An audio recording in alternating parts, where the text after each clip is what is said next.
As an health minister जो कि आपकी बेसिक नीड्स में आता है, हेल्थ की फैसिलिटीज़ आवाम के लिए, तो उसको दरपेश चैलेंजेस कौन से हेल्थ मिनिस्ट्री को फेस करने पड़ रहे हैं बलूचिस्तान में ऑपरेट करने के लिए खास? जब आप डेटा देखते हैं बलूचिस्तान में कि health care system where it stands, उसके लिए आप हमेशा जब आपके पास डेटा हो तो फिर आपको मसाइल की निशानदेही भी होती है और आपको उनको हल करने के लिए प्रायोरिटाइज भी करते हैं कि किन किन बुनियादों में प्रायोरिटाइज किया जाए।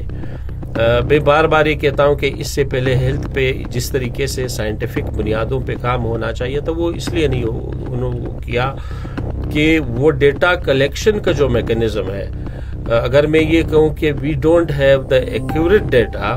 कि इस वक्त पंजगूर में डिजीज पैटर्न क्या है, वहाँ पे किन मेडिसिन की ज़रूरत है, वहाँ पे जो हमारा हेल्थ फैसिलिटीज़ है वो कौन से फंक्शनल है, उनमें कौन से इंस्ट्रूमेंट्स मौजूद है और किन इंस्ट्रूमेंट्स की वहाँ पे ज़रूरत है। आपकी साउथ और नॉर्थ में अगर आप देखें तो वहाँ पे डिजीज पैटर्न अलग है, नॉर्थ में अलग मेडिसिन की ज़रूरत होती है और साउथ में अलग मेडिसिन की ज़रूरत है।